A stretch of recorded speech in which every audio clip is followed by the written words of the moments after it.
Hey,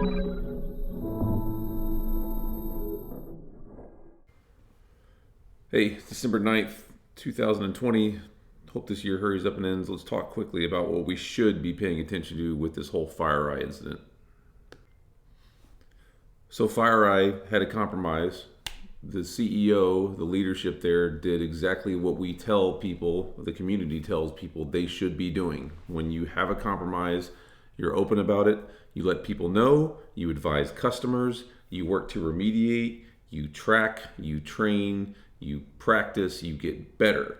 Everybody everywhere is potentially able to be compromised given any day.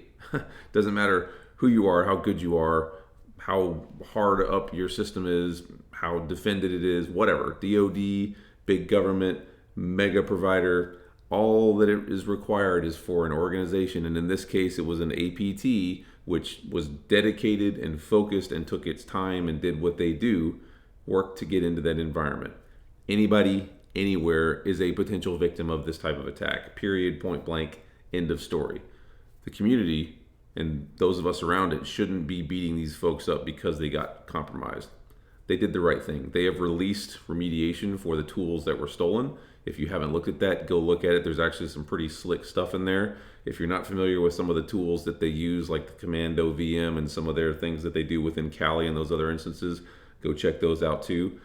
What we really should be learning from this is that this is proof that we have to continue to be vigilant, that we must always be prepared for when these types of things are going to occur, because they will happen. Everybody everywhere is a potential compromise target.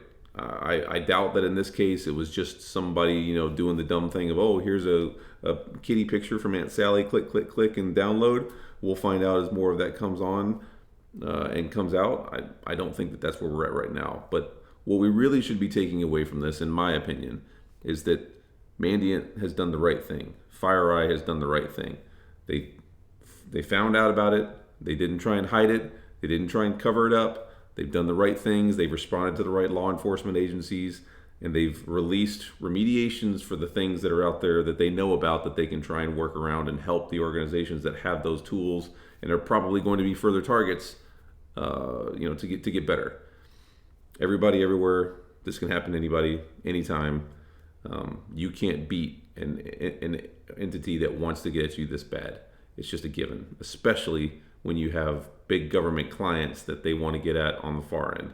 Lastly, we should really be paying very, very close attention to what they have released and learn from that as well.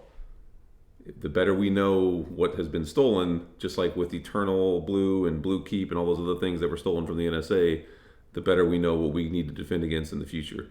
And I think if you look at what you see with that sort of package of tools that was taken, you can guess and figure out how these types of attacks are going to continue to proliferate. It's not rocket science, it's not rocket surgery, it's not post-quantum encryption, super shenanigan, whatever.